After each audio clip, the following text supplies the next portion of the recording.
Inside out 2 की कहानी कल्पित कहानी की शुरुआत राइली से होती है, जो अब किशोरावस्था में प्रवेश कर चुकी है। उसकी भावनाएं जॉय, खुशी, सैडनेस, दुख, फियर, डर, एंगर, गुस्सा और डिस्गस्ट, घृणा अब भी उसके दिमाग के कंट्रोल रूम में सक्रिय हैं, लेकिन एक नई चुनौती का सामना कर रही हैं। किशोरावस्था के साथ नए अनुभव और भावनाएं जुड़ रही हैं, जो राइली और उसकी भावनाओं के लिए काफी जटिल साबित हो रही हैं। पहला भाग, नई भावनाओं का आगमन। राइली की किशोरावस्था के दौरान कुछ नई भावनाएं भी कंट्रोल रूम में प्रवेश करती हैं। एक नई भावना जो कंफ्यूजन, संशय है, राइली के जीवन में काफी उथल पुथल मचाती है। क्योंकि राइली अब नई परिस्थितियों और रिश्तों का सामना कर रही है, इसलिए उसकी पुरानी भावनाओं को इन सब का सामना करने के लिए तैयार रहना पड़ता है।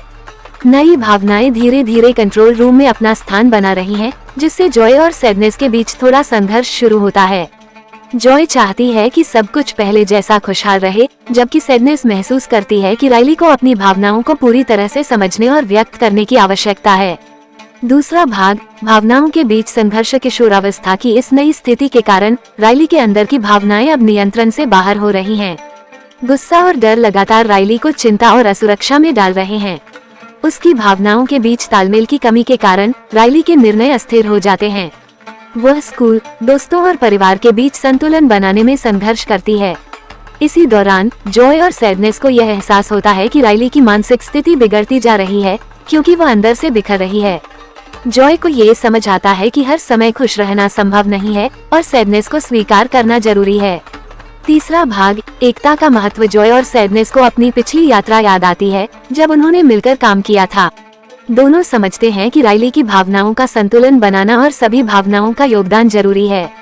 इसलिए वे एक नई योजना बनाते हैं। वे कंफ्यूजन को नियंत्रित करने और अन्य भावनाओं के साथ तालमेल बैठाने का प्रयास करते हैं।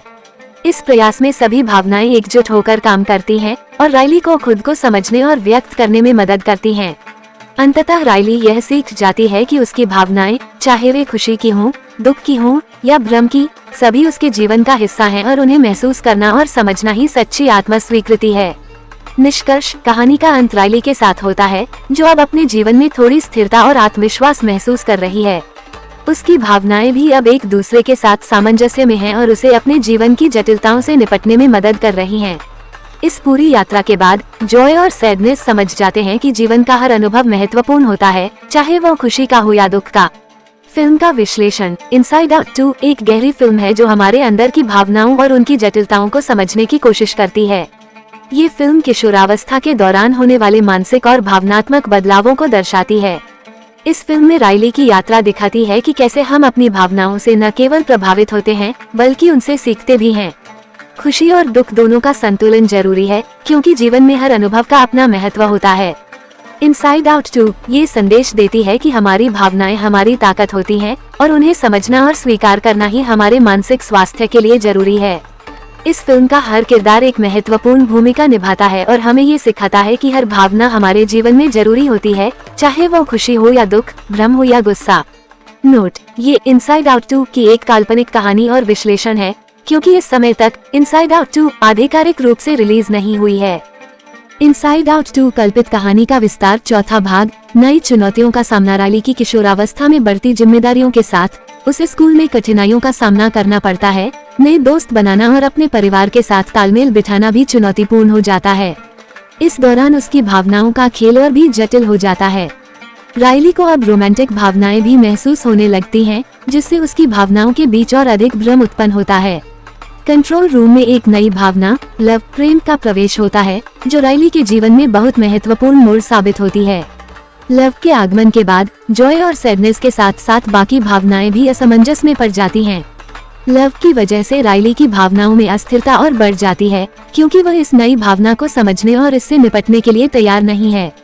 इस बीच एंगर और फियर भी बहुत हावी हो जाते हैं, क्योंकि राइली अब अपने भविष्य के बारे में चिंतित रहती है। उसकी भावनाओं में खलबली मच जाती है और वो कई बार अपने फैसलों पर पछतावा भी महसूस करती है। पांचवा भाग, आत्मा साक्षात्कार की यात्रा। कहानी के इस मोड़ पर जॉय और सैडनेस को यह एहसास होता है कि राइली की नई भावनाओं को नकारने की बजाय उन्हें अपनाना ही सही विकल्प है। लव और कंफ्यूजन जैसी भावनाओं को समझने के लिए जॉय और सैडनेस मिलकर एक योजना बनाते हैं, ताकि राइली के मस्तिष्क में संतुलन फिर से स्थापित किया जा सके। राइली अब समझने लगती है कि हर भावना का अपना महत्व है। उसकी किशोरावस्था के दौरान उसे महसूस होने वाली हर भावना, चाहे वह प्रेम हो या गुस्सा, उसे एक नई दिशा में ले जा रही है। जॉय और सैडनेस के सहयोग से राइली धीरे धीरे खुद को समझने लगती है और अपनी भावनाओं को नियंत्रित करने की क्षमता विकसित करती है। इस यात्रा के दौरान राइली का आत्म साक्षात्कार होता है कि उसकी सभी भावनाएं मिलकर उसे एक परिपक्व और समझदार इंसान बनने में मदद कर रही हैं। राइली यह भी समझती है कि जीवन के हर पहलू में संतुलन आवश्यक है और भावनाएं उसे अपने जीवन में संतुलन स्थापित करने में सहायता करती हैं। अंतिम भाग, संतुलन और सामंजस्य। कहानी के अंत में राइली अपने जीवन की चुनौतियों का सामना करने के लिए तैयार होती है। उसकी भावनाएं अब पहले से कहीं अधिक सामंजस्य में काम कर रही हैं। जॉय अब समझ चुकी है कि सदा खुश रहना संभव नहीं है और सैडनेस भी यह स्वीकार करती है कि उसके बिना राइली का विकास अधूरा है। नई भावनाएं भी अब कंट्रोल रूम में अपनी जगह पा चुकी हैं और सभी मिलकर राइली के जीवन को दिशा दे रही हैं। राइली अपने दोस्तों और परिवार के साथ बेहतर रिश्ते बना पाती है और अपने स्कूल और व्यक्तिगत जीवन में संतुलन स्थापित करती है। कहानी इस संदेश के साथ समाप्त होती है कि हमारी भावनाएं हमारी पहचान का अभिन्न हिस्सा हैं। हमें उन्हें न केवल स्वीकार करना चाहिए बल्कि उनसे सीखना भी चाहिए।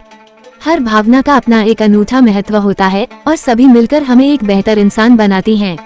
फिल्म का गहन विश्लेषण। इनसाइड आउट 2 एक भावनात्मक और दार्शनिक फिल्म है जो किशोरावस्था के दौरान आने वाले मानसिक और भावनात्मक बदलावों को बहुत संवेदनशीलता से चित्रित करती है। ये फिल्म न केवल बच्चों बल्कि वयस्कों के लिए भी महत्वपूर्ण संदेश देती है। इस फिल्म में ये दिखाया गया है कि किशोरावस्था के दौरान नई भावनाएं कैसे जीवन को प्रभावित करती हैं और कैसे इन भावनाओं को समझना और उनसे तालमेल बिठाना आवश्यक है। प्रेम, भ्रम, गुस्सा, दुख और खुशी सभी भावनाएं हमारे जीवन में आवश्यक हैं और उन्हें संतुलित रूप से समझने की जरूरत है। फिल्म ये भी दिखाती है कि जीवन में केवल खुशी का पीछा करना व्यर्थ है। असल में दुख और कठिनाइयों से भी हम बहुत कुछ सीखते हैं और वे हमारे विकास में महत्वपूर्ण भूमिका निभाते हैं। इनसाइड आउट 2 हमें ये सिखाती है कि जीवन में असंतुलन से घबराने की बजाय हमें अपनी भावनाओं को स्वीकार कर उन्हें अपने जीवन का हिस्सा बनाना चाहिए। कुल मिलाकर इनसाइड आउट 2 एक प्रेरणादायक और भावनात्मक रूप से समृद्ध फिल्म है जो आत्म स्वीकृति और भावनात्मक संतुलन के महत्व को बहुत खूबसूरती से उजागर करती है। इनसाइड आउट 2 कहानी का और विस्तार। छठा भाग, दोस्ती और रिश्तों की चुनौती। किशोरावस्था के दौरान राइली का जीवन दोस्तों और रिश्तों के इर्द गिर्द घूमने लगता है। जैसे जैसे वो बड़ी होती है उसे अपने पुराने दोस्तों के साथ नई जटिलताएं महसूस होती हैं और नई दोस्ती बनाने में भी मुश्किलें आती हैं। इसी बीच एक नया किरदार सोशल एंजाइटी, सामाजिक चिंता के रूप में उसकी भावनाओं में प्रवेश करता है। ये भावना उसे दूसरों से असुरक्षित महसूस कराती है और वो कई बार खुद को अकेला महसूस करती है। कंट्रोल रूम में सोशल एंजाइटी की वजह से बाकी भावनाएं भी थोड़ी चिंतित हो जाती हैं। जॉय और सैडनेस इस नई भावना को समझने की कोशिश करती हैं, लेकिन फियर और डिस्गस्ट के प्रभाव में राइली का आत्मविश्वास कमजोर पड़ता है। राइली को ये डर सताने लगता है कि वो अपने दोस्तों से अलग हो रही है और ये उसे और भी आंतरिक संघर्ष में डाल देता है। राइली की दोस्ती के संबंध बिगड़ने लगते हैं और वो अपने माता पिता से भी दूर महसूस करने लगती है। वो खुद को एक ऐसी स्थिति में पाती है जहां उसकी भावनाएं लगातार बदल रही हैं और वो ये तय नहीं कर पा रही है कि किस पर भरोसा करे। सातवां भाग, आत्मविश्वास की खोज। राइली की भावनाओं के बीच इस संघर्ष में जॉय और सैडनेस एक बार फिर एक दूसरे का सहारा बनती हैं। वे मिलकर यह समझने की कोशिश करती हैं कि राइली को क्या चाहिए, एक संतुलित और समझदार दृष्टिकोण। इस बार सोशल एंजाइटी के साथ काम करने के लिए जॉय और सैडनेस मिलकर एक रणनीति बनाते हैं ताकि राइली अपनी सामाजिक चुनौतियों से निपट सके। इस दौरान राइली एक नई दोस्त से मिलती है जो उसे आत्मविश्वास का एक नया दृष्टिकोण देती है।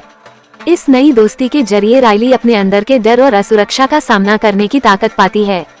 वह धीरे धीरे ये समझती है कि हर रिश्ता परफेक्ट नहीं होता, लेकिन आत्म सम्मान और आत्म स्वीकृति सबसे महत्वपूर्ण है। राइली अब ये समझने लगती है कि उसे अपनी भावनाओं के साथ तालमेल बैठाकर आगे बढ़ना होगा। वो खुद से प्यार करना और अपनी ताकतों को पहचानना शुरू करती है, जो उसे दोस्तों और रिश्तों को बेहतर ढंग से संभालने में मदद करता है। आठवां भाग, भावनाओं की साझेदारी। कहानी के इस मोड़ पर कंट्रोल रूम में सभी भावनाएं एक साथ मिलकर काम करना शुरू कर देती हैं। जॉय और सैडनेस के साथ साथ लव, सोशल एंजाइटी और कंफ्यूजन अब राइली को उसके जीवन के हर पहलू में संतुलन लाने में मदद करते हैं। वे सभी यह समझते हैं कि हर भावना की अपनी भूमिका है और राइली को उनके बीच सामंजस्य बनाने की जरूरत है। राइली अपने परिवार के साथ भी अपने रिश्ते बेहतर बनाती है, खासकर अपने माता पिता के साथ। वो अब अपने माता पिता के साथ अपनी भावनाओं को साझा करने में सहज महसूस करती है और इससे उसका परिवार भी और करीब आता है। 9वां भाग, आत्म स्वीकृति और स्वतंत्रता। कहानी के इस अंतिम चरण में राइली अपने अंदर की भावनाओं को पूरी तरह से समझ चुकी है। उसने यह महसूस किया है कि जीवन में सभी भावनाओं का महत्व है, चाहे वह सकारात्मक हो या नकारात्मक। जॉय अब समझ चुकी है कि सदा खुश रहना जरूरी नहीं है और सैडनेस भी अब एक महत्वपूर्ण भूमिका निभाती है। राइली का आत्मविश्वास अब पहले से कहीं अधिक मजबूत हो गया है। वो अपने जीवन की चुनौतियों का सामना करने के लिए तैयार है और अपने भविष्य के प्रति सकारात्मक दृष्टिकोण रखती है। उसके अंदर की भावनाएं भी अब एकजुट होकर काम करती हैं और राइली को अपने जीवन में स्वतंत्रता और शांति का अनुभव होता है। कहानी इस खूबसूरत मोड़ पर समाप्त होती है जहां राइली आत्मा साक्षात्कार की ओर बढ़ती है। वो अब खुद को स्वीकार कर चुकी है और जानती है कि जीवन की हर भावना, चाहे वो खुशी हो, दुख हो, प्रेम हो या भ्रम, सभी उसे मजबूत और परिपक्व बनाती हैं।